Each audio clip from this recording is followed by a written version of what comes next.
become somewhat permaban. And it will be interesting to see if anyone wants to play Lee Sin in the solo lane. Of course, the Emax did get nerfed. At rank 1E, it's the same damage, but as you go up, it is less than previous. So it's tougher to just have that kind of playstyle where you're just auto-push and insta-kill all the waves. Yep. You can still make it work, it's just not quite as powerful. But to your point, you kind of expected to see it in the jungle because that doesn't really affect that as much. It's almost always Qmax from the jungle, which is not really changed. It is not. Aphelios Thresh, though, is one thing that's been changed. Aphelios definitely a lot stronger, and we saw it play pretty well in the previous game. I think if TL didn't start the game 0-5, could have walked away with a win off of, you know, having a close game. Here it's EG grabbing it. Danny has been generally pretty good. Certainly rough around the edges. Yes, he is a rookie. Yeah. There have been some mistakes, but the mechanics are there, and obviously Ignar on the Thresh can both play the aggressive and the defensive side to keep him safe. And to me, that's what I look at when I look at really young players. Danny is a very young player, one of the youngest guys, if not the youngest in the league, to be honest. So you want the mechanics. They can learn these other things through experience. You know, they haven't had a lot of time on the LCS stage, but if you can show some really incredible team fighting, some strong individual plays, which I think he has, that does kind of say you've got a promising future here.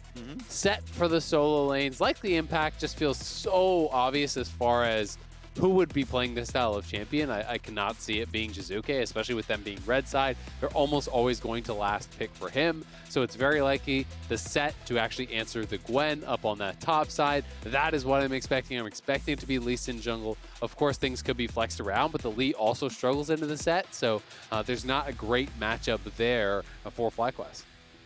Have seen some Gwen jungle, so hey, always a chance you can move that one around, but yeah, I'm thinking it's Sett versus Gwen up in the top lane. And in general, if you look at Gwen's like solo queue matchup tables, melee, auto attack focused fighters are the ones that are good into her. Yeah. Fiora, Jax, Riven, I think Sett fits that mold. I don't know that matchup specifically, but it's the kind of thing that has been successful before. Jax is always an interesting one to me because I've felt like that matchup is so bad for Gwen for a long time, but just no one really plays Jax at the pro level because it does kind of require more of a commitment to split push, which just is not popular these days, which such a focus on objectives and 5v5ing. Jax doesn't excel very well there, but a lot of bans being thrown over towards Dreams. They already do have the Thresh on EG's side, so Nautilus as well as Leona banned out. You can look towards things like the Alistar if you do want some sort of hard engage, but we've also seen teams in these kind of situations move towards things like Braum, which can also work out quite well. Could be Viego jungle very easily here for Svenskeren. Does have some pretty significant sustain nerfs in the laning. Off the minions, it went from, I think, 100% to you only get half the sustain you got before off of minions. So you can't just do this ignore all poke and shove anyway style. Braum, as I mentioned, does make sense when a lot of the hard engage champions do get banned out. You can look towards that. People are increasingly happy to play LeBlanc. The earlier power spikes have certainly put the mana mages back on the table in the mid lane. I think they're also very good bot lane, by the way, if the comps can make those work as well. But LeBlanc, again, 2 games in a row now, grabbed up.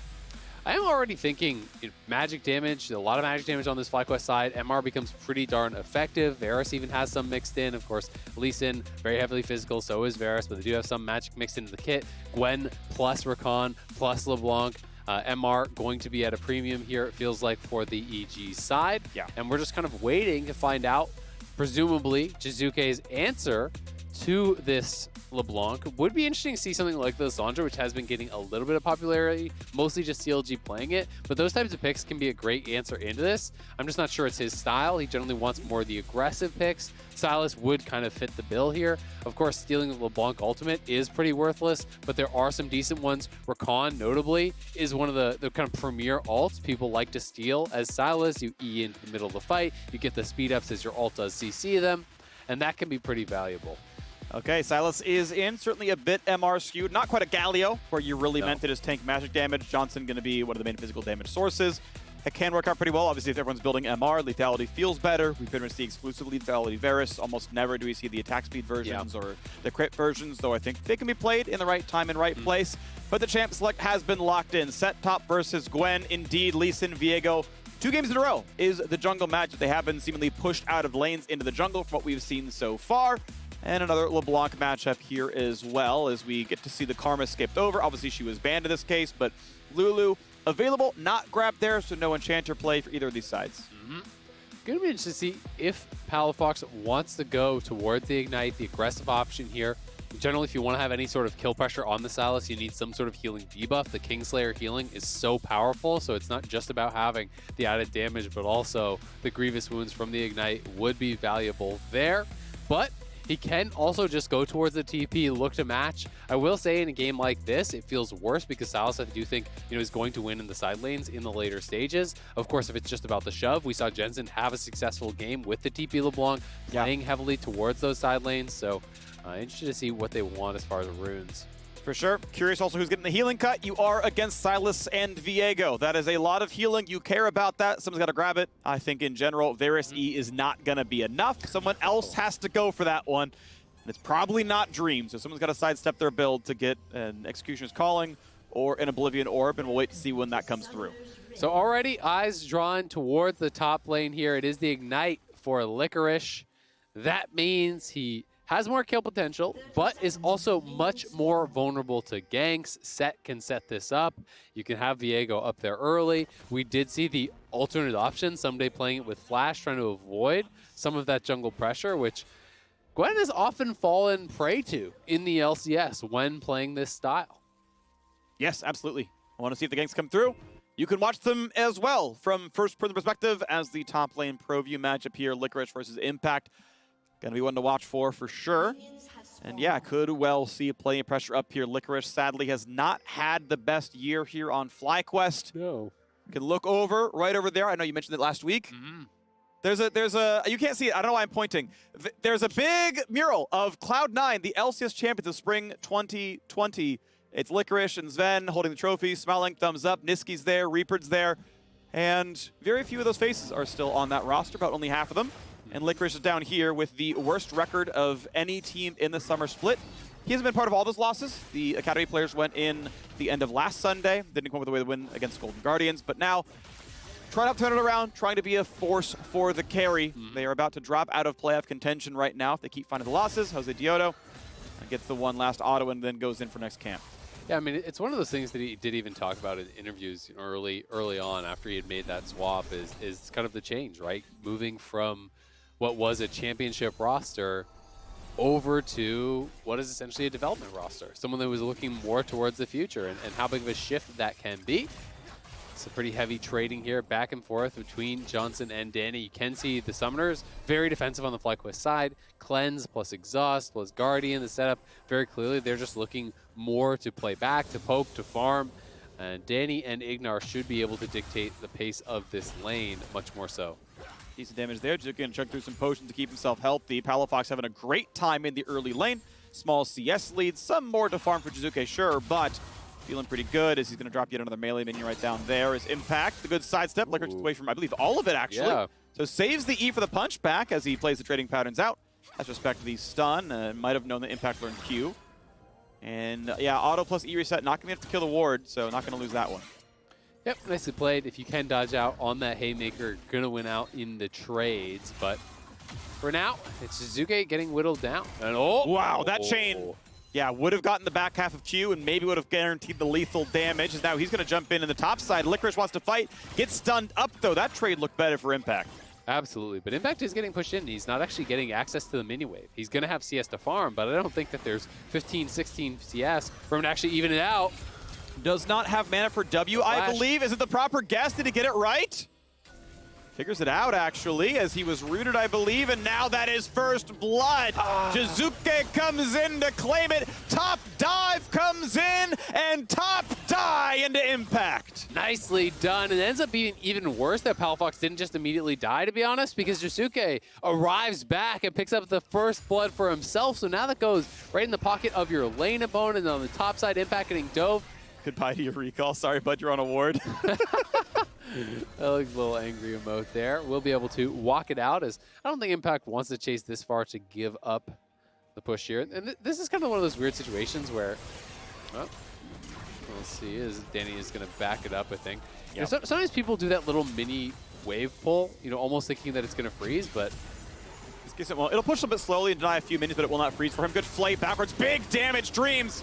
Not quite rootable, but so low on health. Yeah, I mean, it actually ends up being worse for you in a lot of cases because it starts a slow push. So it is one of those things that unless you're going to call your jungler up there, it can be difficult. But EG looking for a 4v2 play here.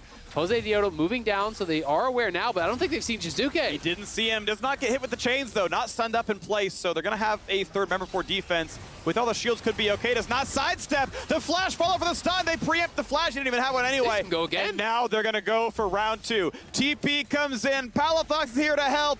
Gets to push in the wave. Won't lose too much. Keeps his bot lane alive. Yeah, he has the TP just to cover, though. Jiizuke got another kill. Yeah. So now 2-0 on the Sylas here. Picks up the first kill on Palafox, moves down to the bot side, kills off JoseDeodo. Nice moves from EG. Being able to battle back here a little bit. Top lane, somewhat of a disaster, unfortunately, for Impact. He is massively behind. You know, the wave got stacked, got pushed in. He got dove on that wave, wasn't really able to collect a lot of the farm. And it just sucks so much when you can't get a decent buy, you know, on that first base. You're playing without TP. We can watch this one more time, though. JoseDeodo had no vision of Jiizuke, so he moves forward, seeing Svenskeren back up. But that wasn't the real problem. And he knows he's got to get over to Fly, their bot lane, to try to defend them. He's worried about the wraparound, about the dive that's going to come through, but he just gets cut off. It gets preempted. Not able to make it there. They get killed off, so the TP has to come through here from Palafox, who at the very least, I think got to reset his wave before he TP'd down, but he's down at farm. It's 2 kills to 0, and it's going to be a tough time. 1,000 gold lead already. Evil Genius is off to a good start. First dragon has spawned. Rift Herald is not up yet. Jungler's still going through their first 5 smites. And now Licorice, Dreams, and JoseDeodo looking at what could be a dive. Going to be spotted. They know where Viego is. Jiizuke is going to come in. Decent damage there. Dunk's coming around. Plenty of shots, but the turret's going to help. Impact will still get a 1-for-1. Is now JoseDeodo going to drop as well. A 2-for-1 tower dive EG. Now looking at Dreams, becoming nightmares. Nowhere to go. Third kill comes in. Aggression winning the day for Evil Geniuses. Jiizuke is being so proactive here on the map, moving up towards the top side. They knew Palafox had spent his TP to the bot side. He has prio mid, so he just runs straight up there. He hadn't been back to base in so long, but he didn't need it. He picked up the blue buff after their bot side play, runs straight towards top. He has the early ultimate. He's got the level 6. Licorice doesn't even have access to his ulti yet, so he goes in here. They're looking to set up the dive. You can see they're using Viego to try to zone him off. Licorice hits 6 as a minion dies, trying to fight it back, but with Ignar here, Jiizuke can tank up a number of turret shots, then get Lantern out to safety. Yes, Impact eventually does go down, but Svenskeren has already gotten the resets, and with the wave there to actually reset the wave and hold the tower aggro, there's no way out for Dreams whatsoever. So really well executed from EG. Overload the top side, knowing Palafox cannot respond. And Jiizuke has a huge buy off that now. He picked up the full Lost Chapter plus his boots. 1,600 plus gold to spend is massive.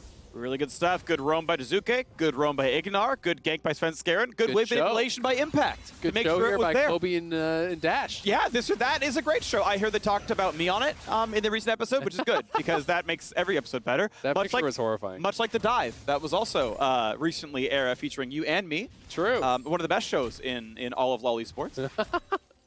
You know, anything with Phreak and Azael on it is outstanding. This cast, really incredible stuff, I think, as well. Look at us go. Yeah, just wow. What can't we do? Lose. Not much. All right, so Licorice back on that top side.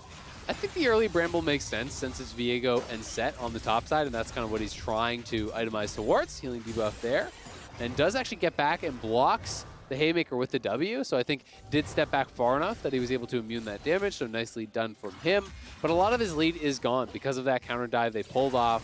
They're able to deny a lot of the minions there. It was that stacked wave, so the same kind of treatment has happened to both of these top laners, and things have largely equalized around that. We'll see if Licorice can try to extend some sort of advantage, because mid lane is going to be a big problem. Jungle is going to be a big problem. Svenskeren and Jiizuke are massively ahead of JoseDeodo as well as Palafox at this point. Right now, it's going to be top river just owned by EG, and even though Lee Sin is nearby and has his upgraded smite available because of the rune he took, he's actually able to get to his 6th smite pretty early on, sub 9 minutes. That's because of the rune. Doesn't matter. Doesn't have the control. Cannot get the 900 damage smite anywhere into range, and Svenskeren saving his 5th, hits it for 450, grabs the first herald, and will look to finish a turret somewhere. Both top lanes basically got like 100 health on that first plate. Bot lane's already taken one fully down themselves. We'll see which lane it goes to try to get the full first turret. feels likely based on how much they're winning a lot of their lanes. Yeah, absolutely. Could just drop it off mid, just kind of continue getting Jiizuke ahead. Has been having a great game here on the Sylas, and Svenskeren really kind of started the snowball for him. You know, being there around mid lane, stunning up Palafox, stopping the base after Palafox, as well as Jiizuke traded flash for flash. That first kill going the way of Jiizuke really kind of set the pace of the game, because that allowed Jiizuke to make this move to bot. Then they forced the TP there. Then he makes a move to the top that can't be answered. When you lose priority around mid and you have a player like Jiizuke who's willing to give up farm to make these aggressive moves, the map can start to feel largely out of your control very, very quickly. So how does FlyQuest get back in is the question we're going to be asking and looking for. It is the early Oblivion Orb for Palafox. He's going to be the one answering Sylas. Good damage in the top side. Licorice probably should have waited out the shield, but wastes his last ultimate against 0 damage. Goes in for the kill. Cannot find it. Svenskeren's there in time. Licorice probably could have made it a 1-for-1. Yeah, Svenskeren able to cover there, but I agree. You have to wait out that Haymaker shield. Didn't do it. Spent some damage on it. Not sure if he would have had that last R charge to be able to kill him off. And Palafox now looking onto Jiizuke. Good damage. Lantern shield there for good measure. JoseDeodo doing kind of the same thing though in the Lee Sin. It's even both on W. Ultimately no kills either side. 5 CSD in the mid lane with even more to farm. So Palafox last hitting well, but there we go. That's what we're looking for, right? Top lane. They knock down 3 plates by punching him, stabbing with a sword, and then don't even waste the damage. Herald will always do the last 2K. Good sidestep there. Good distortion return. Gets away from the chains, but still a very rough look here for Palafox in mid as well. Yeah, I mean, this game just is getting so tough. You know, that was the one place they were winning, was Licorice on this top side. He was ahead. He had gotten quite a bit ahead of him back then. They got that great dive off. That play put them in a position where you're saying, all right, well, at least they can play through the top lane. But these repeated plays back up there have all gone bad. You know, Licorice gets dove on the wave. Then what could have potentially been a 1-for-1 goes bad for him. Even without that, they lose the entire tower. So it's a Stridebreaker already complete now for the Sett. And Licorice with his pit stop to the Bramble Vest is so far away from actually completing his Riftmaker. Yeah, it's a rough one. He's going to keep trying to scale up, though, but they're looking down a 3,500 gold lead. Saw this one in the previous game, and it took a while to close out, but it was still the red team with your lead that won it in the end. Stridebreaker still in for the Sett. Just going to have the extra slow in this case. Divine Sunderer is in for Svenskeren as he goes for the Bruiser build. We see time and again here on Viego. Gore Drinker in for Lee Sin. Going to frontline a bit better. A couple of different mythic options in, because we saw Stridebreaker from Lee in the previous game. So 2 different ones there. Lantern for Danny just in case he feels unsafe. Gonna auto that ward down, and yeah, there's gonna be no engage, so no gank for JoseDeodo, just 1, 2, and 1. Yep, traded flashes between the marksmans there. Dreams also committing the ulti, but definitely looking rough for FlyQuest. As you know, we haven't even had talk about the bot lane because it's just been kind of a push and farm here for Danny, but he's farming very well. You know, he's going to hit 130 plus CS here at 12.5 minutes, a really good rate for him on the Aphelios. This is a champion that scales incredibly well, that wants to move towards these items as fast as possible. So the fact that Danny hasn't had to do anything, hasn't had to move from his wave, and is also now picking up multiple tower plates here, is just going to feel so good. He for sure has his mythic completed. The question is just how much does he have on top? Not quite going to be plate number 4, but still a minute to go. If you really beeline it, you can get maybe one more before it all falls apart. But, I mean, who cares? 4,000 now the lead. And knock up in mid, though. Could they be a kill in Jiizuke? Only chained, though, as he gets away. Had to burn his flash, but he lives. That's the important part. TP comes in as now Impact wants in. Cannot find that stun as Dreams is forced to flash away from that Sett. And look at this. Bot lane going to lose its 4th turret plate. And as Dreams is out of the lane, and Ignar and Danny are still here, they're going to go for all the way through number 5. 5 plates taken top. Looks to be about 5 plates taken to the bot lane. First turret gold already claimed as well. Taking his time, but with a lantern, should feel safe. Oh, no. Is he in range? He's not going to die. Oh. Yeah, it is, but was not in local turret gold range. So optimized for minion CS, lost the 250, and I believe shouldn't have lost the plate because that plate range is absurd. But yeah, he won't lose the plate. We'll lose the local gold. That last minion, though, the final shot from the last minion killed it off. That would have been hilarious if it didn't actually go down. Does collect it, though, and has a ton of gold off the back of this base. Full Gale Force completed, pickaxe on top. So he is monstrously strong, you know, farming it at a very, very quick rate. Jiizuke looking really good. Svenskeren is huge. This is going to be a very tough team to deal with. They didn't take a super early dragon or anything like that, so FlyQuest doesn't have to be ultra concerned about a quick soul, but still you expect them to grab this next dragon here around 17 minutes, continue pushing that towards an eventual soul threaten. Not gonna land it. I like when Varus is hold the Q for longer because he starts to yell. And he's like, I can't hold it much longer! And he just misses, and it's like, oh, okay, well, you tried really hard for nothing. He warned you, you know? He did, yeah. Shot wide. Oh, well. It's okay. 4.5K. Waiting for the second dragon spawning in 2 minutes. EG still just in complete control of this one. They've got the Aphelios skilling advantage here as well. Feeling pretty good. Waiting to see Licorice's Mythic, as you had mentioned a little bit earlier. Lee Sin now a Steel Capsid can frontline decently well. To be fair, he is against 3 AD, so we'll get a fair bit done out of that item. FlyQuest get a Scuttle Crab, then run back to their territory. Yeah, most of the EG members all have their Mythic support. You can kind of exclude from that because their first Mythic often comes in so late.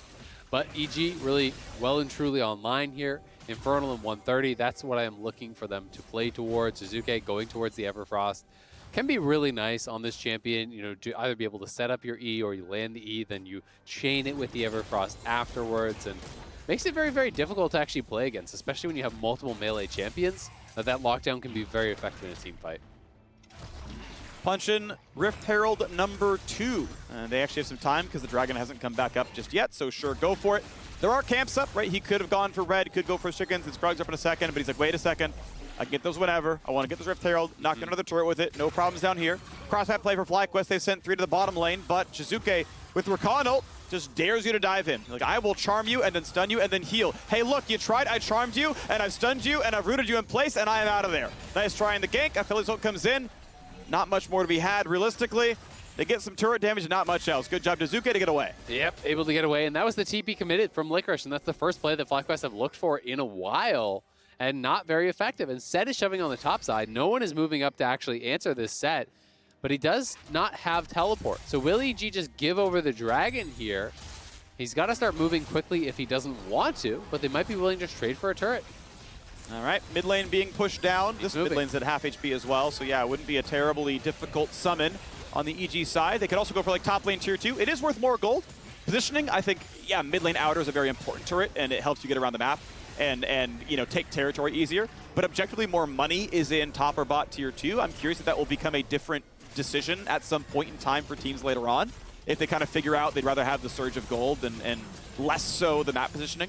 Yeah. Regardless, though, mid outer is gone. There's the dragon ready for the taking, and EG going to claim that one, too. Yep, Impact just got the push, then moved down. They use the Rift Herald mid. They actually get a second charge, and that tier 2 almost dead as well, because no one there from FlyQuest to actually answer it. So the minion wave getting a lot of work done on this mid lane tower. And FlyQuest are kind of just balled up over these last 5-10 minutes, haven't been making a lot of plays. Once they fell behind, the only play they really looked for was the dive onto Jiizuke, but with the Rakan ulti, it was easily stopped by him. And EG just kind of getting further and further ahead. They're a good 5K up at this point, looking quite good. Yes, absolutely they are. And we just keep going. I mean, it is going to be slow pace for a little while. You can see Impact not in a rush to shove the wave down. Of course, Baron not on the table. Next Dragon more than 4 minutes away. Those aren't easy to play for. The only objective EG can look at are turret kills. And right now, they're, you know, not immediately going for them, as, I mean, there are 4 camps up for the jungler to take, and Jiizuke, oh, that was so sick! He predicts the distortion back, but can he finish killing Palafox? Now, he's LeBlanc, but he's also in a 1 versus 3. It might be time to run away. Can distort if he needs to, doesn't have to just yet, holding it for now. Stun not gonna quite land, Svenskeren gonna get away from the chain. But even that little push, guess what they're losing off of? They're losing multiple jungle camps. So EG are just whittling away at the gold here. And you always love to actually see, you know, this kind of jungle domination taking over. But on the top side, it's a fight. Big dunk, big damage. Licorice at 1 hit, and Impact just hits him with the wallet. Nicely done, takes the kill. Meanwhile, there was a Lee Sin plus Dreams gank. Impact low, and Impact drops. So FlyQuest cross map get a 2-for-1. Nicely done. FlyQuest getting a couple of kills there. The solo kill coming through from Impact. Palafox able to clean that up. Did cost him his flash as well as his teleport. We did not catch how Jiizuke died. Maybe a bit of an overstay there. But they were kind of getting that jungle control on the bottom side, trying to farm 3 quadrants. That's one of the most reliable ways to get ahead in League of Legends. When you have the more powerful fight, when you have the additional gold, you try to move in, you try to get these wards, and that's what they were really looking for. You can see that mini-map down on the bottom side. Jiizuke just pushing, stayed around a long time. His jungler is here, and he's actually looking for the cross-map TP play, so honestly, really well done there by FlyQuest. It's kind of hard to blame Jiizuke for that one. You can say maybe you shouldn't have been TPing on the wave, but to be able to actually respond to this play of mid laner TPing in, he had to go immediately. Didn't know anyone was around. So a nice little trap laid there by Dreams as well as JoseDeodo down in that bottom lane. As waves go down, we get EG continuing the pressure. Bot lane well past river, mid lane going to be the same, as we just had Varus finishing clearing it in front of his own turret. Nice, hook's going to land, big damage. Dreams' flash is caught, but the W is going to get him out. Stays alive, now stun, not going to land for Svenskeren either, but they get to go for the camps yet again. Get rid of the wards, just keep owning the bottom river. 3 control wards within the same screen of each other. They just completely own this. Another invisible ward, 2 more right up there, so they just lit up this area of the jungle. But for now, they can't finish owning it because they're going to have to go and look at everything else. So we'll see how much FlyQuest can clear out of that. And trying to play a little bit of this kind of guerrilla warfare where JoseDeodo trying to find camps when he can, trying to take away resources when he can. Can't fully commit to clearing out that camp. And EG here trying to lay a trap, trying to catch someone in transition. Looking now towards mid. Oh, it's going to land. Big root. Impact gets the slow. Can't quite get the knockback, though, and it's going to be enough. Who cares? Ulti not needed. Lantern for safety. No problem. Well done. Johnsun down through his ult and 2 summoners. Yep, didn't even need the ulti because he got the clap back. He had the stride breaker slow as well. There's no walking out of that one for Johnsun. Fortunately for him, getting picked off there. Pretty costly. The one bright spot, though, for EG, or rather for FlyQuest, is down on this bottom side. Licorice going to be able to clean up the tower, so they do get some pressure on the other side of the map. They're trying to play these side lanes, trying to get gold where they can.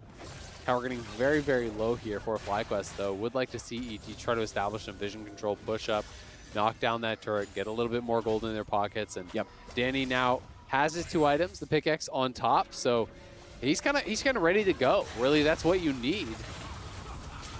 TP coming in. Jiizuke has to run away from this one. Is there enough of a chase down as he puts the slow in? 2 Palafoxes and a Licorice. Is that enough to kill a Jiizuke? He's going to try. Zonia's comes in. Now Impact is here as well. Once again, runs away. Ignite is on. Heals yet again. Here comes Sett, and it's going to be the kill. Pulls him back. Licorice is down. Palafox cannot be in the fight. Way to be a homie. Good job, Impact. A great TP there from Impact, and the stasis was perfectly timed from Jiizuke, buying enough time for the Sett to arrive. Then he lands the chain stun onto Licorice, buying himself even more time. And you just get dunked right off him, and it's got to be really frustrating for Licorice, not able to pick up the kill there. Was so incredibly close to knocking down Jiizuke, but he survives. Licorice dies again. And everything just kind of going the way of EG here. Zonia's completed, so the stasis is once again ready for Jiizuke. Already talked about the 2 items done for Danny. Svenskeren got up a lot of early kills, and he's on 2 items. And they're just going to keep showing up for these dragons. They're going to put themselves to soul point. I don't think FlyQuest want anything to do with this one, so they're going to have to look towards that 4th dragon to see if they can challenge that point. 4,000. Somewhat flat, the gold difference. Turret score 4-1, kill score 9-4. But the farm has been good. Jungle's got more, Licorice, especially for the top side's got more farm, but even Palafox doing really well. So the side lane wave acclimation, or accumulation, I should say, has been good for FlyQuest at least. It has. They're farming pretty well. They're trying to get as much gold as possible. They're trying to steal away Krugs in some of these camps that they can really be scrappy for. Whoop. Careful. Nice bit of damage. Going to save the punch for now. Dunks him back into the squad. Nowhere to go. Goodbye, Lee Sin. You really had no counterplay. Yeah, the angle there really good from Impact, dunking him into his marksman. Straight on the Baron. Perfect stuff there. And I mean, EG have the scaling. That's the toughest part here for FlyQuest. You've got LeBlanc, Lee Sin, you're behind early. It's going to be tough to try to stop them. Not everyone is here. Licorice is coming. So is Johnsun. The poke will begin, but it's already gone. Yep. All right, they danced around. They said, okay, we don't really have the option. It's a 4v5. Licorice, too far away. Okay, Yeah, they've got jungler. Okay, out we go. So good if FlyQuest throw their bodies in and just kill themselves as well, make it even worse. But obviously this means we are staring down the barrel of an EG victory. Yep. As they might improve to their 17th win here. Red Bull Baron is on, and they're going to look to knock down some objectives. The only kind of scaling advantage I really see for them is Licorice, but he's just died off so many times. It doesn't feel like they have really anything going on. And as you said, they are warded out. And Svenskeren's like, yeah, sure, I'll take this 1v2. He's strong. Yeah, he's going to be fine with that one. 2 items. Not quite there for the LeBlanc. Supposed to finish the next one. Just components otherwise. And yes, out you go. Nice try. Doesn't mean anything. And we look for the tier 2 turrets to kill. Oh. IE now done for Danny as well. Big 3 items for him. Picked up that topside kill, courtesy of Impact. He has kept up a really good pace of farm. 275 at 24.5. You know, well over the 10 CS per minute mark. So he's super rich, grabbed a couple kills, got a bunch of turret plates. He is insanely fed, but it hasn't really had to be a big part of the game. It's now Licorice looking for a play, but Impact's tanky. He's tough to take down, and he can kind of just walk it out. You know, you're not going to be able to 100-0 this guy, so he's only really going to have to be locked in that fight if he wants it. And looks like he's just able to walk away. Yeah, and it's no problem at all. Mid lane tier 2 already gone. Top lane being split by Jiizuke as he's waiting for the next wave to come in to deal some extra damage there. He's got the wave. Turret should die. Dancing around. Says, okay, I'm not getting ganked. Okay, cool. We'll walk in. We'll take the last hit. Now here comes the play. Svenskeren. The flash is going to catch him out for the knockup. The charm for a second. Ult's back to safety. And they no longer have the chasing tools. Just gets right back out. Burns 3 quads to do so, but indeed lives. Yeah, it does cost him some, but I mean, you're killing off the towers in the side lanes. Jiizuke back to base here, has TP ready. I think he's going to TP on the minion. We'll see if they want to commit to this or if he's just going to walk out, but he is sitting in base, so must have some sort of a big buy. Ulti comes in for Varus. Danny, yeah, forced to cleanse it away. Thought maybe I'll get Lee's Insect, so let's just get away for that one.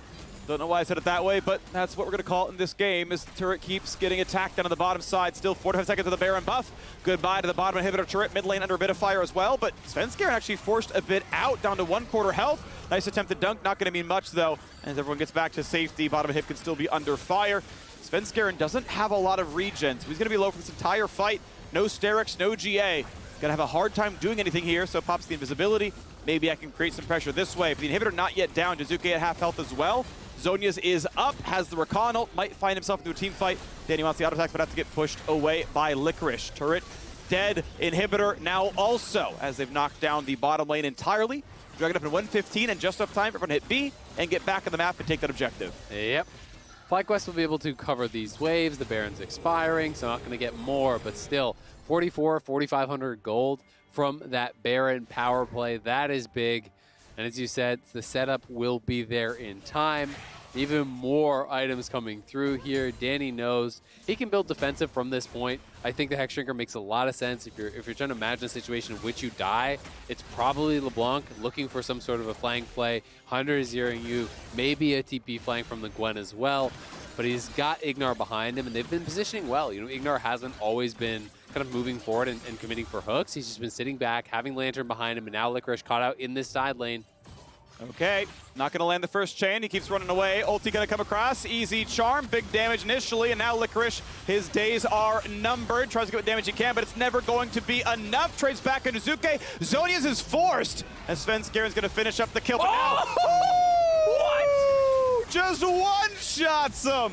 Bot diff, say it in all chat. Yeah, he's got more CS, but that was pretty cute. That was nuts. That was a lot of damage.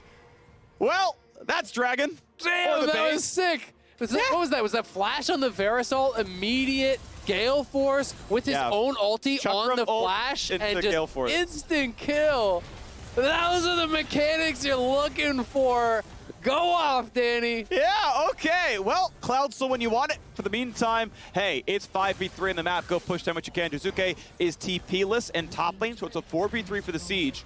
They say, okay, just middle inhibitor turret then. Man. Take the hard objective. I don't even care. I want the replay. Yeah, I know. That was so cool. That was cool. All right, let's watch this one more time. So Johnsun here looking for an ult. He knows he needs to make the play. Ult flash from Danny. Gale Force in. Oh, just deletes him. Oh my God. Ult, yeah, ult, Gale Force, 2 crits. I think that was the damage output there. Whew. That hurts. It's a lot of damage. Go to the Hex Drinker just for good measure in case he's going to be attacked by LeBlanc. I like that. Take the option to go defensive. Ma now even done. So, yeah, 10 out of 10. I like the build. He's going to be in a plenty good spot. Guardian Angel done for Svenskeren. As we know, Cloud Soul is in. And EG, well, in 45 seconds, they can get second Baron and use that to close out the game. Just donating all the farm to this marksman. He's ridiculously fed. The solo laners looking to fight, moving around the map, playing proactive. It's been a good game here for EG. They have Soul, as you said. Ignar caught out, but team is coming. Back him up. Hook, box, Guardian, gonna stay alive. Here comes Jiizuke, big damage. Palafox pushed back out. Once again has the charm, but be careful. Might need to burn Zhonya's soon. Jiizuke doesn't have it, I believe, and does go down. Palafox picks up one, but the chase down. Will they get anything on EG's side? Yeah, they're gonna get one trade back. JoseDeodo, ward hops away. A 1-for-1 is as good as you can hope for on FlyQuest side. Absolutely. Jiizuke, I'm not sure if he used this Zhonya's early or just didn't have it from that previous play. You know, Licorice will remember forced it out in the bot lane, so it may have been on cooldown there. But despite the 1-for-1, the pressure is so heavily in the favor of EG. Yes, they lost Jiizuke, but if you can't get to Danny, you can't win the fight at this point. He is way too strong. That Baron's getting melted. But FLY LeBlanc, but was over the wall, no problems there. Just watch the Lee Sin, not in range. Okay, easy contest, easy secure, no problems. Might is ours, and that is going to be claimed up. So Baron number 2 is on the docket. A 10,000 gold lead. One final reset, group with the Sylas, and probably close out the game. Yeah, you would expect them to be able to close it out here. The mid lane inhibitors exposed. The bot lane is already dead, so march it down, knock down those inhibs, look to close this one out cleanly. They have the item completions coming through. GA just gets finished. Titanic, Hydra got finished on top. The Zhonyas will be ready this time around as well. They've even got the Mikhails here from Ignar, which I think makes a lot of sense when you're, again, you have to think about how do your opponents come back. Maybe something like a Varus ultimate on a carry. Now you've got the Mikhails bell to answer. All right, Palafox able to just run away from that one. Always smart, you know, W in dangerous territory, then just insta-cast W back to make sure you're not going to get hit by anything. Works just fine for him. But now we get to see EG try to close the game out. Now, Inhib is coming back up soon. The wave inside the base is the last super minion that EG are getting out of bot lane. So they got to get stuff done in top and mid. And they have to push here. Svenskeren threading the wraparound. And it looks like a long flank here, potentially from Rakan. He's going to try to come in from the top side. And that may be what they bet their game on. But has he been spotted? Not yet. Ult cast and hits what looks like nothing. Lantern back. Here comes Sett into the mix. Trying to get the damage, but instantly, Already Dreams is dead. 1-4, though. Aphelios does get killed, but it's a triple kill already for Impact Sett. The fourth comes across for Jiizuke, and that's all she wrote. The stopwatch means death for JoseDeodo. He will drop as well as Svenskeren gets the final kill of the fight. They get the Bud Light ace, and evil geniuses take care of business, knocking down FlyQuest. They had the control of all the objectives. They won their lanes. They won their fights. Jiizuke was everywhere. And now FlyQuest are nowhere. Nicely done by EG, taking them down. I like the attempt on the engage there from FlyQuest, but too little, too late. They kill off the Aphelios, but the rest of the members so strong at that point, it just didn't matter.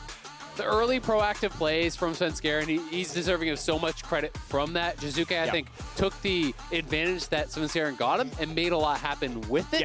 But it was really about Svenskeren early. Getting towards mid lane, killing off Palafox. That first blood goes in his mid laner's pocket. Then they move down towards bot. They force the TP. They kill off the jungler. Back up towards top. They're diving there. There's no TP to respond because they already forced it from bot. They're constantly taxing their opponent's resources, moving around the map. They attacked the 1 point of strength that FlyQuest had, which was Licorice early on, who had been winning the lane. They got Impact ahead. And through all of this, Danny is chilling in bot lane. He's farming 12 CS per minute. He's getting his items. He's getting the turret plates. And EG, just a really well played out game that didn't feel like they had many openings in. You know, FlyQuest really didn't get their foot in the door.